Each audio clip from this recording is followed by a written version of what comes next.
नमस्कार दोस्तों, गार्गी क्लासेस पर आपका स्वागत है। डेट आज की 14 जून 2022। देख लेते हैं इंडियन एक्सप्रेस के इंपॉर्टेंट आर्टिकल्स जो अभी हम इस वीडियो में डिस्कस करेंगे। देखो, हमारे पास में जो इश्यूज़ रहेंगे उनमें एक तो है 5G स्पेक्ट्रम ऑक्शन को लेकर के किन चीज़ों पर ध्यान रखने की ज़रूरत है सरकार को, ठीक है।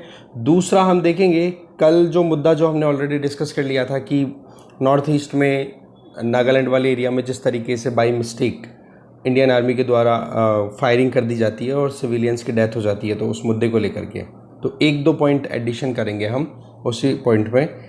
तीसरा आर्टिकल जो देखेंगे वो ये कि हमारा जो रिलीजियस कल्चर है उसके पीछे का क्या बिहेवियर रहा है और रिलीजियस हार्मनी को कंटिन्यू करने के लिए हमारे यहाँ पर क्या क्या पीनल प्रोविज़न किए हुए हैं, राइट। क्योंकि कई बार पनिशमेंट भी देनी पड़ती है, कैरेट एंड स्टिक वाला जो मेथड होता है उसमें। और एक हम देखेंगे गवर्नमेंट के द्वारा कौन कौन सी स्कीम्स चलाई जा रही है अलग अलग एस्पेक्ट्स को ध्यान में रखते हुए। और एक मुद्दा कल का जो हमारा वो देखेंगे इन्फ्लेशन वाला, ठीक है। तो चलिए देखते हैं डिटेल में। फर्स्ट आर्टिकल है the way forward for 5G, रजत कथुरिया और मानसी केडिया के द्वारा लिखा हुआ आर्टिकल है।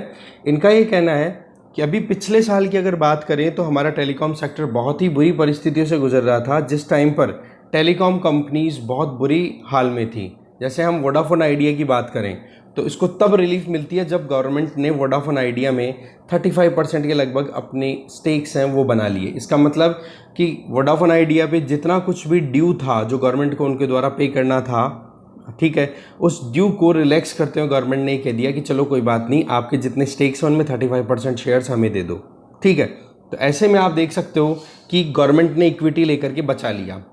एयरटेल की बात करें तो एयरटेल के ऊपर ये था कि उनको 20 साल मतलब जल्दी से जल्दी अपने ड्यूज़ को क्लियर करना था, पर थोड़ा सा उनको टाइम रिलैक्सेशन मिल गया तो एयरटेल बच गया। फिर बात करें जियो और BSNL की, तो जियो तो आपको पता है कि कितना बिजनेस एक्सपेंड हुआ है, यही एक सबसे बड़ा डिस्ट्रप्टर है जिसकी वजह से पूरा टेलीकॉम सेक्टर हिल के रह गया।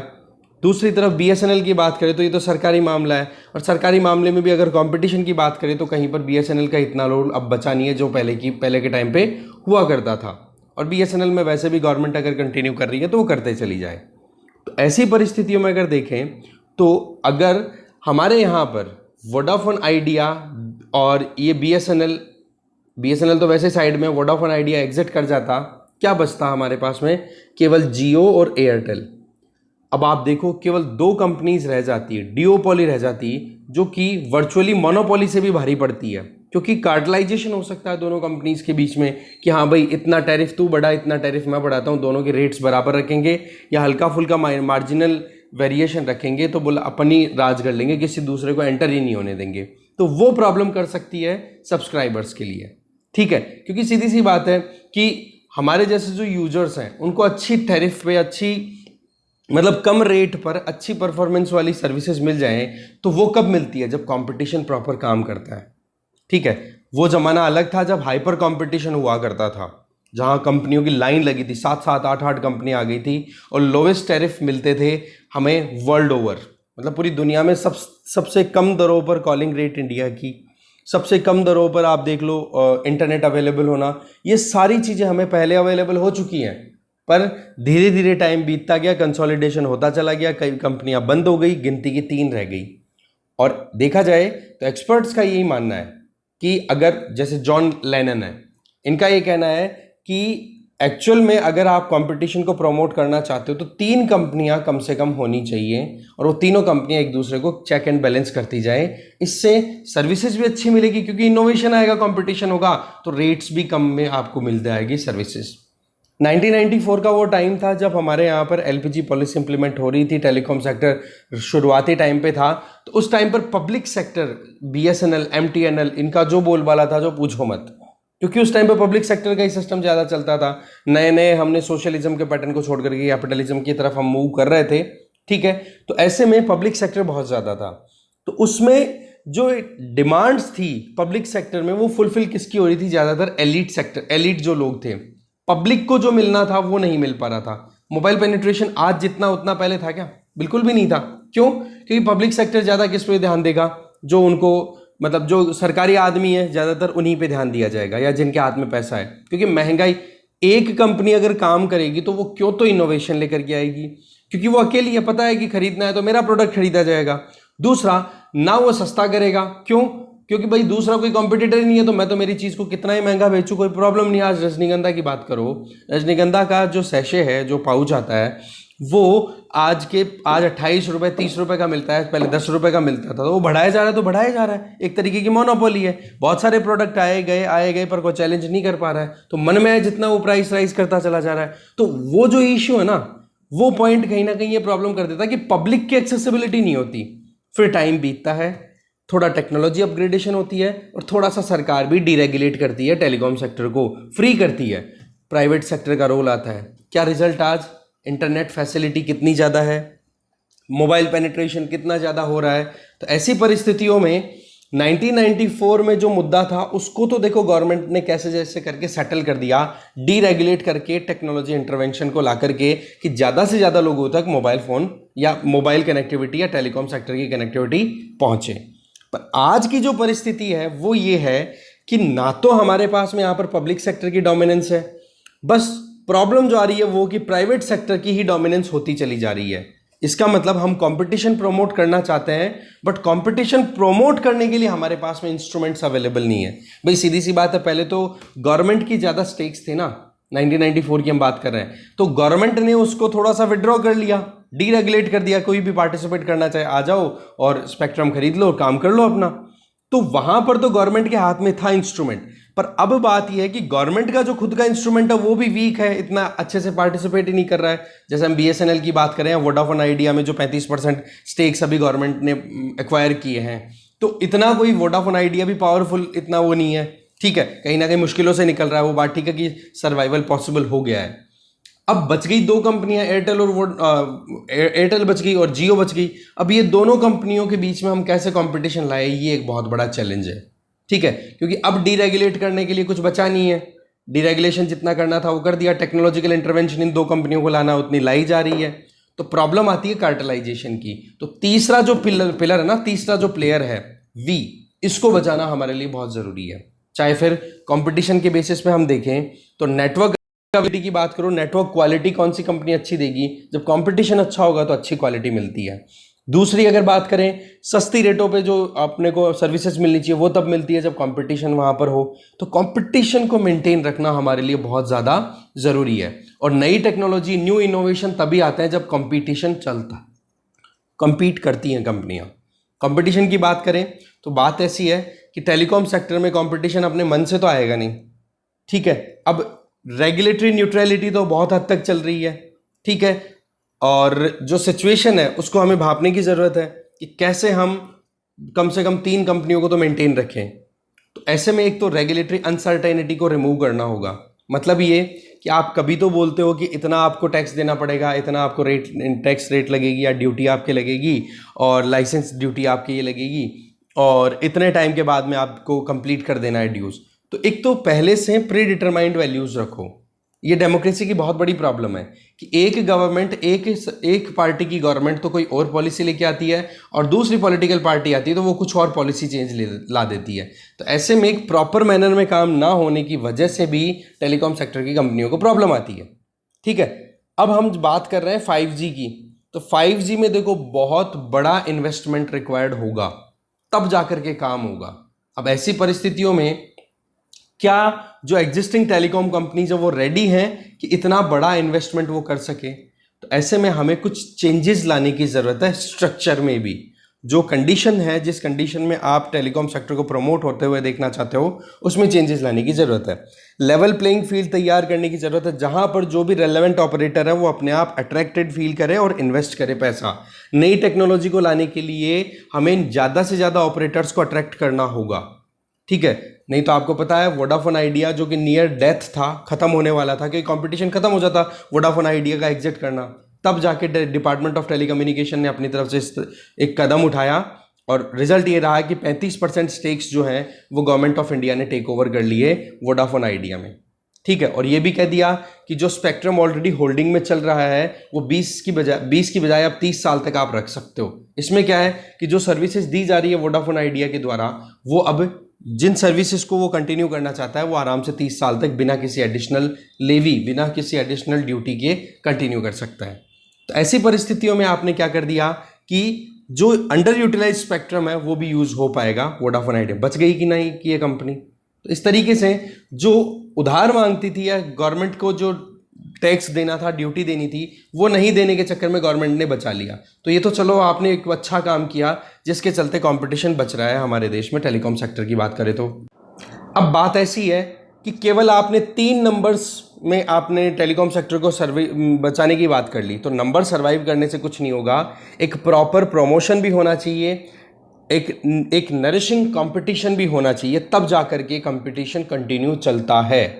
ठीक है, अब ऐसे में आप देखो कि स्ट्रक्चरल चेंजेस लाने होंगे हमें जो नेसेसरी हैं। जैसे अब अगर देखो तो एक तो स्पेक्ट्रम असाइनमेंट जो है उस पर हमें थोड़ा सा रिव्यू करने की ज़रूरत है। देखो हमारे यहाँ पर क्या होता है, एक तो मेथड होता है फर्स्ट कम फर्स्ट सर्व, पहले आओ पहले पाओ का सिस्टम।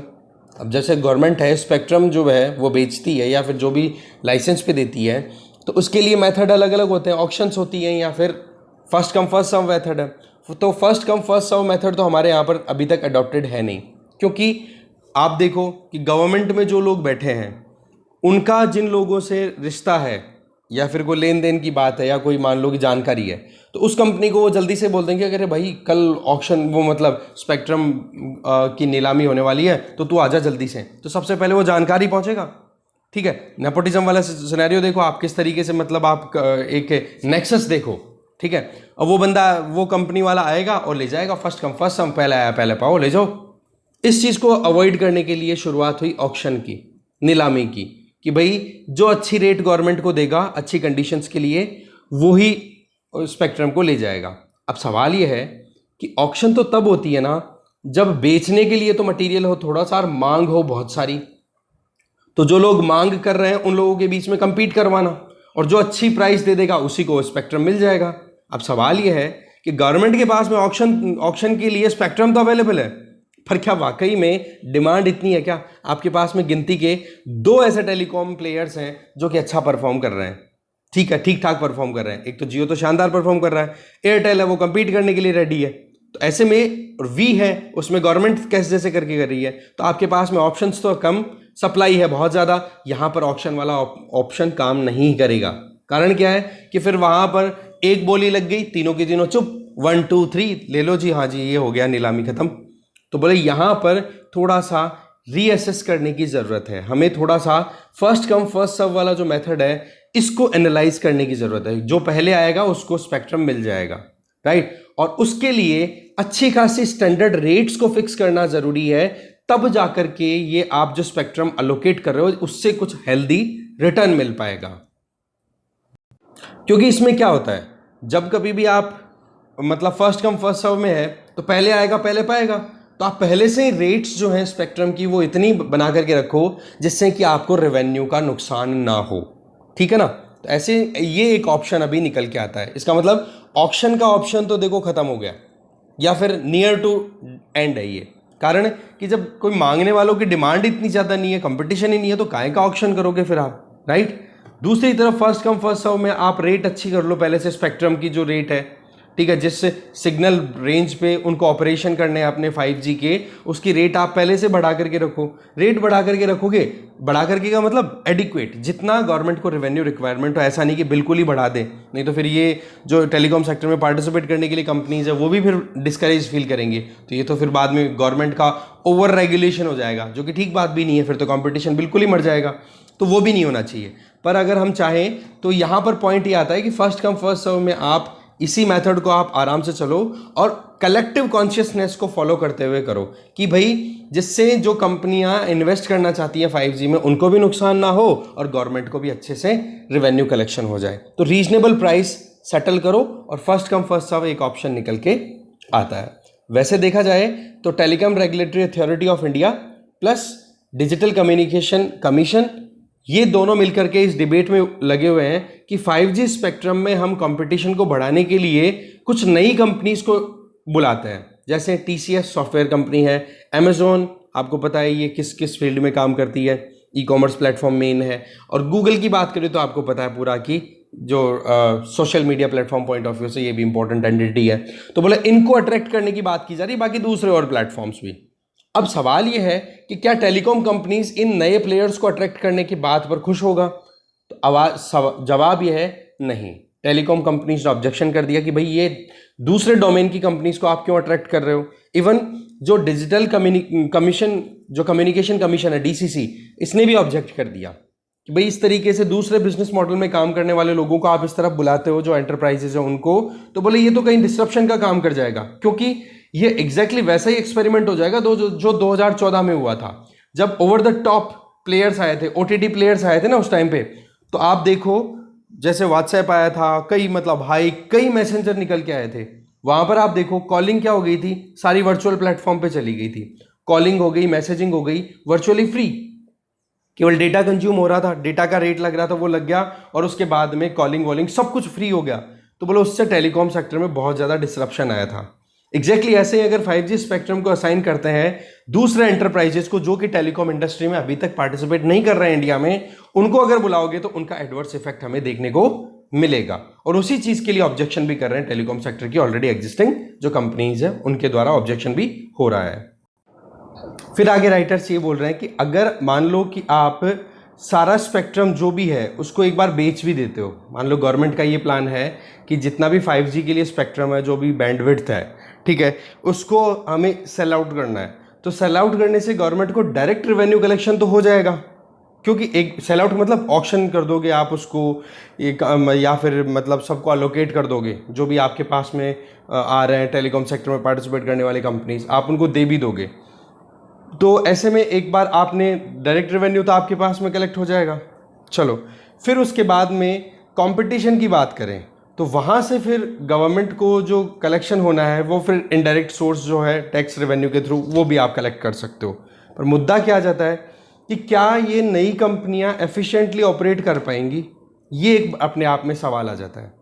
ठीक है, इसके अलावा देखने वाली बात ये होती है कि गवर्नमेंट अगर सेल भी करती है, कई बार क्या होता है ऑक्शन वाला जो ऑप्शन है अपने पास में, नीलामी वाला जो ऑप्शन है, उसमें क्या होता है कि गवर्नमेंट अगर ऑक्शन कर देती है, ठीक है ना, तो उसमें मान लो कि एक पर्टिकुलर पोर्शन है उस स्पेक्ट्रम का, वो तो हो गया नीलाम, बाकी बच रहा है, तो बच रहा है उसको भी तो मेंटेन रखना ज़रूरी है ना, उसकी भी सिक्योरिटी रखनी है, उसको मैनेज करना है।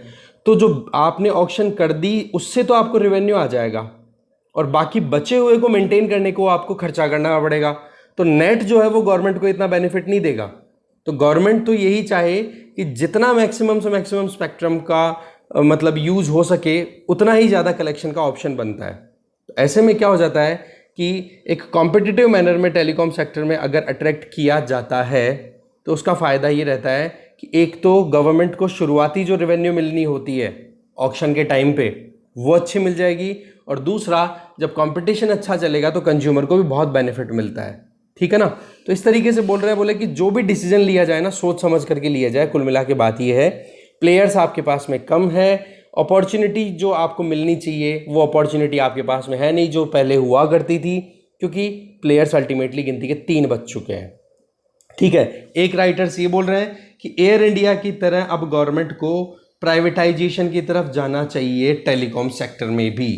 जिस तरीके से अभी मजबूरन चलो ठीक है कि आपने वी को तो बचा लिया, बट BSNL जो है उससे कोई बेनिफिट नहीं हो रहा है, और आज जो हम सर्विसेज प्रोवाइड करना चाह रहे हैं वो सर्विसेज प्रोवाइड करने के लिए BSNL की इतनी ज़रूरत नहीं है, क्योंकि बाकी कंपनियां उससे भी बढ़िया परफॉर्मेंस दे रही है, उससे भी बढ़िया सर्विसेज दे रही हैं। तो 5G टेक्नोलॉजी को अगर हम सही लेवल तक यूज़ करना चाहें तो उस केस में प्राइवेटाइजेशन एक पॉइंट बनता है, और उसको अभी तक भी पार्शियल मैनर में इम्प्लीमेंट किया है तो हमें रिजल्ट मिला है, तो उसको ठीक से और इम्प्लीमेंट किया जाए। ठीक है, फिर बाद में तो ये बताई जा रही थी, देखो डिसीजन लेना बहुत मुश्किल है। 1994 का सिनेरियो अलग था जब गवर्नमेंट ने शुरुआत ही की थी, अपने हाथों में सब कुछ था गवर्नमेंट के, पर आज की परिस्थितियां बिल्कुल डिफरेंट है, जहां पर प्राइवेट सेक्टर में ही कॉम्प्लिकेशन फंसी हुई है, मेनली प्लेयर्स की कमी, और प्लेयर्स की कमी कहीं ना कहीं कंपटीशन को मारती है, जो कि ठीक बात नहीं है। तो ऐसे में सोच समझ करके सही दिशा में सही डिसीजन लेना ज़रूरी है, तब जाकर के 5G स्पेक्ट्रम का जो हम टारगेट लेकर चल रहे हैं वो बेनिफिशियल हो पाएगा गवर्नमेंट के लिए भी, जो कंज्यूमर है उनके लिए भी, और कंपनियों के लिए भी, तीनों के लिए बैलेंस बनना ज़रूरी है। तो ये था 5G के लिए वे फॉरवर्ड। आगे चलते हैं। नेक्स्ट है गवर्नेंस की बात। आर्टिकल को लिखा है शिव प्रकाश जी ने। देखो यही कहना है कि 8 साल में, पिछले 8 सालों में गवर्नमेंट ने क्या किया है।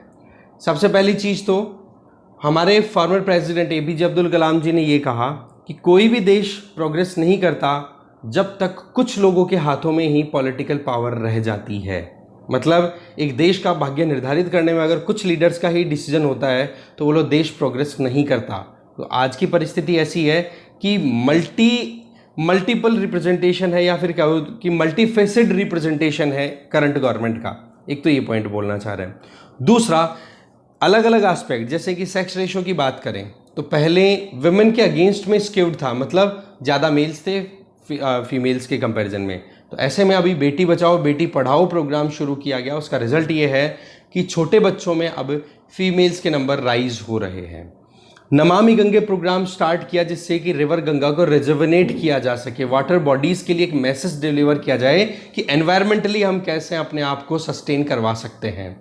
इसके अलावा एग्रीकल्चर की बात करें तो केमिकल फर्टिलाइज़र या फिर पेस्टिसाइड्स को रिड्यूस करने के लिए यूसेज में ऑर्गेनिक फार्मिंग को प्रमोट किया जा रहा है। गवर्नमेंट का टारगेट है 20 लाख हेक्टेयर ज़मीन को ऑर्गेनिक फार्मिंग के अंडर लाना, ठीक है। और कम से कम जो रिवर्स हैं उनके आसपास की ज़मीनें तो वो तो आ ही जाए, क्योंकि आपको पता है जब बारिश आती है तो खेतों का पानी अपने साथ में मिनरल्स को घोल करके फिर रिवर में जाके गिरता है। तो यहाँ पर अगर फर्टिलाइज़र कंटेमिनेशन होगी तो वो प्रॉब्लम क्रिएट करेगी कि नहीं, एक्वेटिक बॉडीज़ के लिए या एक्वेटिक जो भी लाइफ है रिवर्स में उसके लिए। इसके अलावा गुड गवर्नेंस और ट्रांसपेरेंसी को प्रमोट करने के लिए technology, electronic payment, direct benefit transfer बोले इनका यूज़ किया। रिजल्ट ये है कि करप्शन को बहुत हद तक रोका जाना पॉसिबल हो पाया है। जो बैकवर्ड डिस्ट्रिक्ट्स हैं उनकी प्रमोशन के लिए एस्पिरेशनल डिस्ट्रिक्ट प्रोग्राम चलाया जा रहा है, जिससे कि न्यू डायमेंशन बेसिस नए इनोवेशंस के साथ में कुछ अपग्रेडेशन का काम किया जा सके, एफिशिएंटली डेवलपमेंट भी हो। और जो एक गैप है हमारे समाज में या हमारे पूरे ज्योग्राफिकली भी जो गैप देखने को मिलता है कि कुछ स्टेट्स में कुछ डिस्ट्रिक्ट्स बहुत बुरे परफॉर्म करते हैं और बाकी कुछ ऐसे हैं जो बहुत ही बढ़िया परफॉर्म कर रहे हैं, जबकि है वो इंडिया के ही। तो ऐसे में वो गैप भी करेक्ट आउट होना। इसके अलावा कोविड-19 के टाइम पे जो प्रोग्राम्स चलाए गए थे जिसके तहत आयुष डिपार्टमेंट को प्रमोशन मिली, जिससे कि जो एक प्रॉपर एक हमारी जो ट्रेडिशनल मेडिकेशन सिस्टम है उसको प्रमोशन मिलना। इसके अलावा जून 21 को योगा डे के तौर पे ऑब्जर्व करवाने यूनाइटेड नेशन में, ये भी एक बड़ा ब्रेक थ्रू है। इसके अलावा स्वदेशी और कॉटेज इंडस्ट्रीज़ को ज़्यादा से ज़्यादा बेनिफिट प्रोवाइड करने के लिए अलग अलग प्रोग्राम चलाना, जिसमें गवर्नमेंट के द्वारा फैसिलिटेट करना खादी को, ठीक है, एमएसएमईज को वो। इसके अलावा जो पद्मा अवार्ड्स अब की बार दिए गए, बोला पद्मा अवार्ड्स अब की बार कोई वो पर्सनालिटीज़ नहीं थी जो कि हाईलाइटेड रहती हैं कभी कंट्रोवर्सी में कभी क्या। अब की बार पद्मा अवार्ड आप देखो पिछले सालों में क्या किनको दिया जा रहा है, जो ग्राउंड रियलिटी में हीरोज़ हैं, फार्मर्स हैं, गाँव से लोग आए हैं, उनको अनसंग हीरोज़ जिनके ऊपर किसी ने ध्यान नहीं दिया और एक्चुअल में समाज के भले के लिए वो काम कर रहे हैं, उन लोगों को पद्म अवार्ड दिए गए हैं। वीआईपी कल्चर को कर्ब किया है, जिसमें लोग जो हैं केवल और केवल रोल मॉडल्स को देख करके, लाल बत्ती को देख करके अट्रैक्ट होते थे, उन चीज़ों को करेक्ट आउट किया गया है। रेड बेकन, लाल बत्ती जो लगती थी उनको रिमूव करवा दिया गया। ऐसे में पिछले सालों में ये काम हुआ है। इसके अलावा पूरे इंडिया को कल्चरली इंटीग्रेट करने के लिए एक भारत श्रेष्ठ भारत जैसे प्रोग्राम भी चल रहे हैं। ये प्रोग्राम्स के नाम है ना, इसलिए बता रहा हूँ, इनको आपको डिटेल में पढ़ना है, ध्यान रखना। और हमेशा एक चीज़ ध्यान रखनी है अपने को, यहाँ तो चलो गवर्नमेंट का असेसमेंट है, ये गवर्नमेंट का असेसमेंट तो आपसे कभी कोई पूछेगा नहीं, ठीक है ना। बाकी इंटरव्यू में भले ही पूछा जा सकता है कि हाँ जी इस गवर्नमेंट ने क्या अच्छा किया, तो ये आपके सामने ऑप्शंस है। पर हमारा जो मेंस का आंसर राइटिंग होता है ना, या फिर ऐसे राइटिंग होती है, तो गवर्नमेंट का एक पॉइंट बनता है कि गवर्नमेंट ने क्या किया है। कोई भी इशू आया, आप बता रहे हो कि गवर्नमेंट ने क्या किया है, तो उसके बारे में जब लिखो ना, तो आपके पास में कम से कम 4-5 स्कीम्स तो दिमाग में होनी चाहिए। चलो आप बताओ कि 5 स्कीम्स बताओ जहाँ पर इंडिया की यूनिटी को प्रमोट करने के लिए गवर्नमेंट ने स्टार्ट की है। तो आप वो 5 स्कीम्स के नाम आपके दिमाग में रहेंगे, ऑन द स्पॉट आप बता दोगे, समझ गए। ऐसे राइटिंग में सपोर्ट दे दोगे गवर्नमेंट ने ये तो कर लिया, पर इनके साथ साथ में ये और किया जा सकता, तो वे फॉरवर्ड भी हो गया और गवर्नमेंट की तरफ से जो कदम है वो भी बता दिया आपने। आप ये तो कह ही नहीं सकते ना गवर्नमेंट ने कुछ ही नहीं किया, नहीं, हर एक इशू पे गवर्नमेंट के कोई ना कोई कदम आपको मिलेंगे कि हाँ ये काम किया गया है, पर उनमें जो कमियां हैं उनको करेक्ट आउट करने के लिए आप सजेशन दे दो। यही तो होती है एडमिनिस्ट्रेशन में। और चलता क्या है, बड़े आसान चीज़ें अगर समझ जाओ तो, नहीं समझो तो देखो रॉकेट साइंस है। फिर तो देखा करो कितने बेसिक सब्जेक्ट्स पढ़ते हैं अपन, कितनी आसान चीज़ें पढ़ते हैं।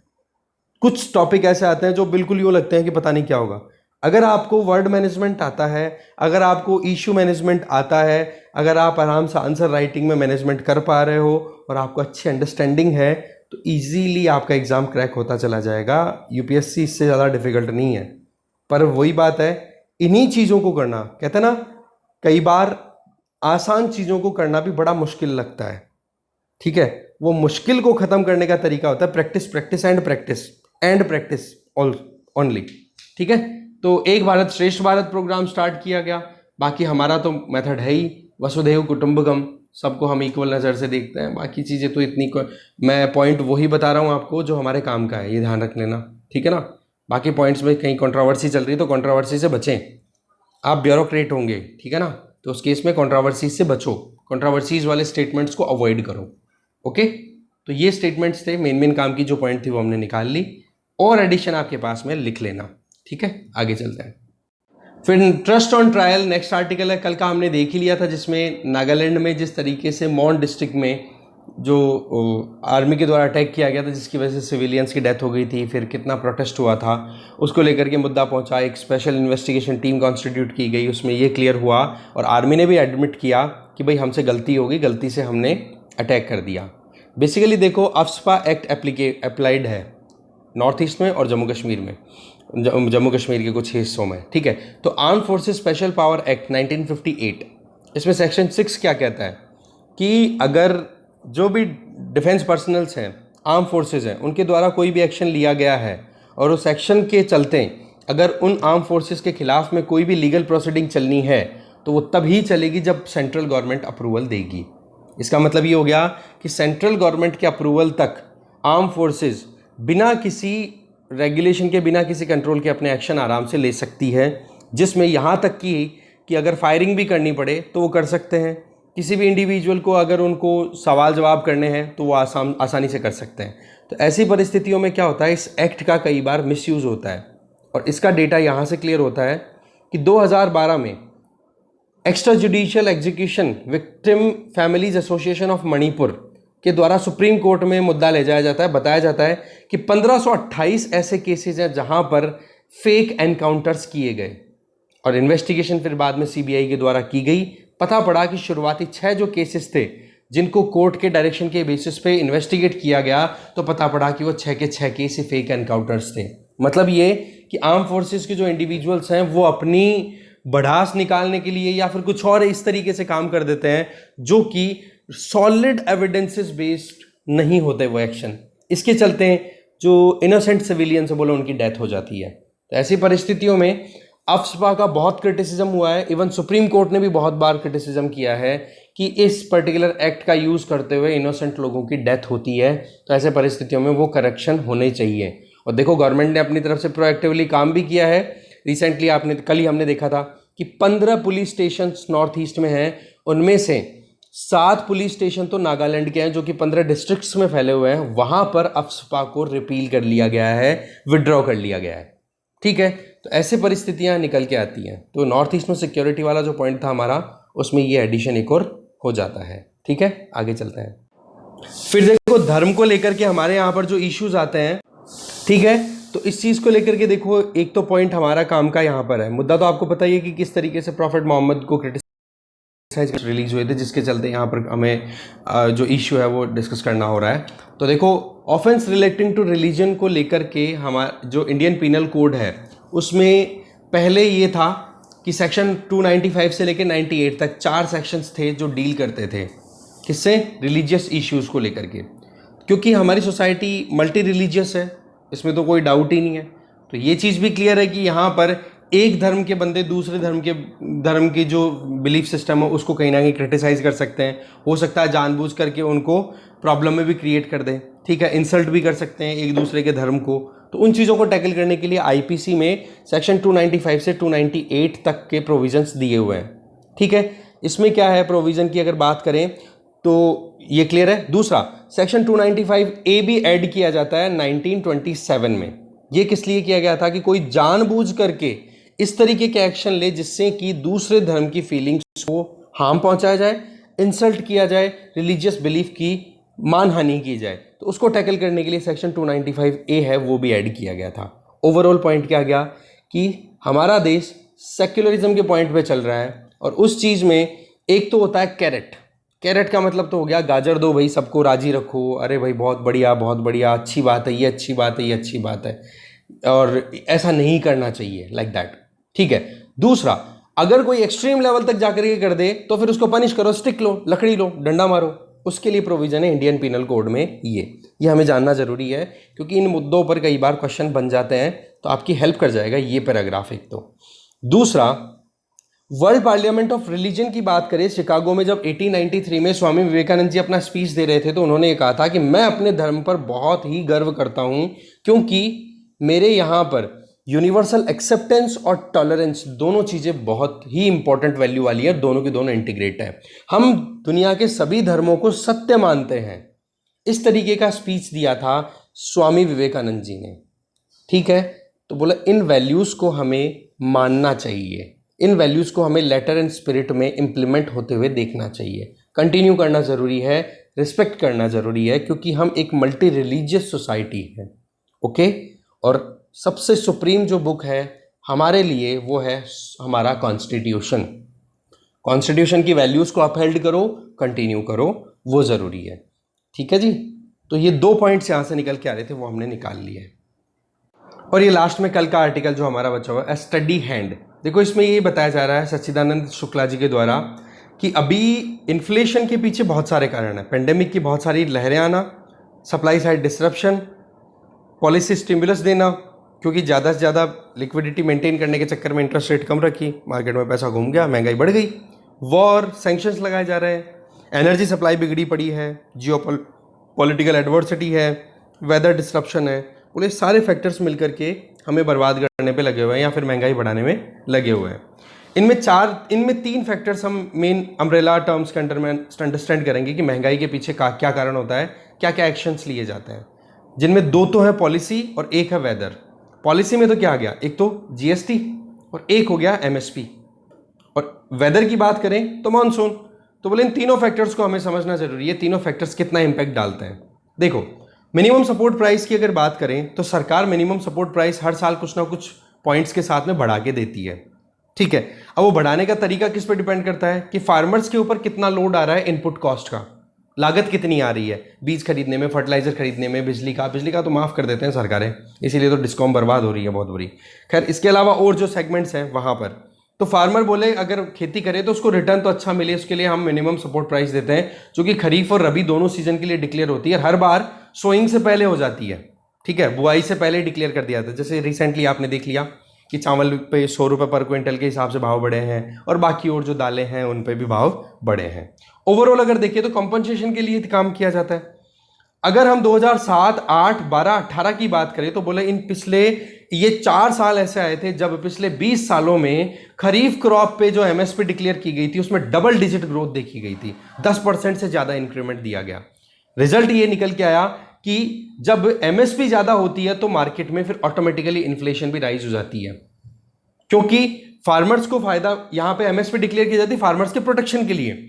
अब फार्मर्स के प्रोटेक्शन के चलते अगर एमएसपी आप ज्यादा राइज कर दोगे तो ऐसे में कंज्यूमर का नुकसान हो जाएगा, क्योंकि अल्टीमेटली फिर फार्मर अगर महंगा प्रोडक्ट बेचेगा तो वो प्रोडक्ट अपने आप ही महंगा बिकेगा मार्केट में, तो ऐसे में कंज्यूमर को नुकसान होता है। तो इन्फ्लेशन में एमएसपी का अच्छा खासा कंट्रीब्यूशन रहता है, क्योंकि अभी की अगर बात करें तो फूड एंड एग्रीकल्चर ऑर्गेनाइजेशन का जो फूड प्राइस इंडेक्स है वो जुलाई 2012 की बात करें वो ऑल टाइम हाई था, वो भी अभी रिसेंटली 2022 में भी पीक पे पहुंच गया था, जो कि 2012 के लेवल को भी क्रॉस कर गया था।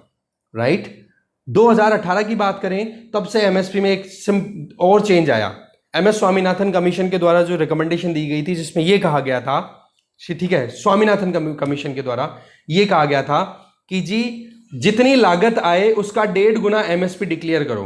तब से आप देखो कि जो agriculture labour plus input cost, इसको बोलते हैं A2 प्लस FL।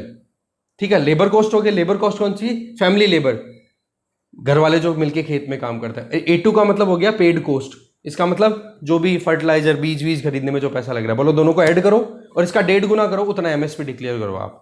तो ऐसे में कंपनसेट करने का तरीका है। जीएसटी की बात करें तो जीएसटी में भी अभी रिवीजन का पॉइंट ये चल रहा है कि रेवेन्यू न्यूट्रल रेट 11.5% सोची गई थी जब जुलाई 2017 में इंप्लीमेंट हुआ था जीएसटी, पर अभी पता पड़ रहा है कि 15.5% तक हमें ले जाना पड़ेगा।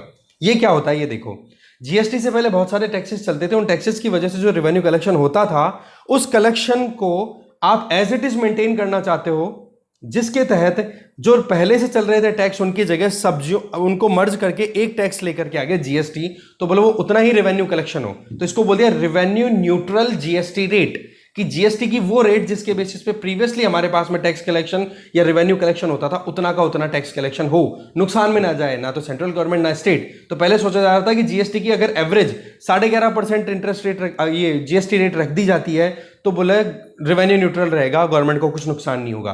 बट अब 4-5 साल बीतने के बाद पता पड़ रहा है कि 15.5% तक होगा ना, तब जाकर के रेवेन्यू न्यूट्रल रेट आएगी। तो ऐसे में क्या है, जीएसटी में अलग अलग स्लैब्स हैं, अब उन स्लैब्स को जीएसटी काउंसिल रिव्यू करेगी आने वाली मीटिंग में, तब देखने वाली बात है क्या कदम लिए जाते हैं। अगर जीएसटी रेट अगर राइज होती है तो महंगाई बढ़ेगी कि नहीं, मुद्दा टाइट है। वेदर की बात कर लो, 2021 में नॉर्मल मानसून की बात की गई थी, अच्छा खासा प्रोडक्शन रहा, बट वही बात है गर्मी जल्दी आने की वजह से रबी सीजन पूरा आधे से ज्यादा बर्बाद हो गया। प्रॉब्लम क्या होगी, महंगाई बढ़ी कि नहीं। तो बोले हम बोल तो रहे हैं कि मानसून अच्छा है, बट एग्रीकल्चर अभी भी हमारा गैम्बल ऑफ मानसून ही है, अभी भी मानसून पर डिपेंडेंट जुआई खेलते हैं हम खेती में, क्योंकि इरिगेशन इंफ्रास्ट्रक्चर अभी तक इतना प्रॉपर नहीं है। सब्सिडी चाहे हजारों दे देंगे हम, पर जो इंफ्रास्ट्रक्चर डेवलपमेंट होना है वो नहीं हो रहा, क्योंकि शॉर्ट टर्म में वो पॉलिटिक्स खेलते हैं ना। और कई बार हम देखते भी हैं जो एग्रीकल्चरल एक्सपर्ट्स हैं उनके द्वारा क्या बातें बोली जाती हैं कि तुम नहीं जानोगे पॉलिटिक्स को, जब एक्सपर्ट्स अपनी तरफ से राय देते हैं कि साहब आप ये सब्सिडी देते हो उसकी बजाय ये बनवा दो, कैनाल बनवा दो, ये कर दो, वो कर दो, तो बोला तुम नहीं समझोगे पॉलिटिक्स, हमें वोट चाहिए होता है, वोट के लिए फिर लोगों को शॉर्ट टर्म डोज देनी पड़ती है। इस तरीके से पॉलिटिक्स जो है वो पूरा बिगाड़ देती है मामला। तो पॉइंट क्या रहा है, वेदर जीएसटी एंड एमएसपी तीनों चीजें मिलकर के डिसाइड करती हैं कि जी महंगाई किस करवट बैठेगी। ठीक है जी, अब ये तीनों चीजों पे ध्यान देने की जरूरत है। तो ये था पूरा मुद्दा, पढ़ लिया होगा आपने कल इसको, थोड़ा सा एक पॉइंट और मैंने डाल दिया, काम खत्म यहीं पे। Thank you very much.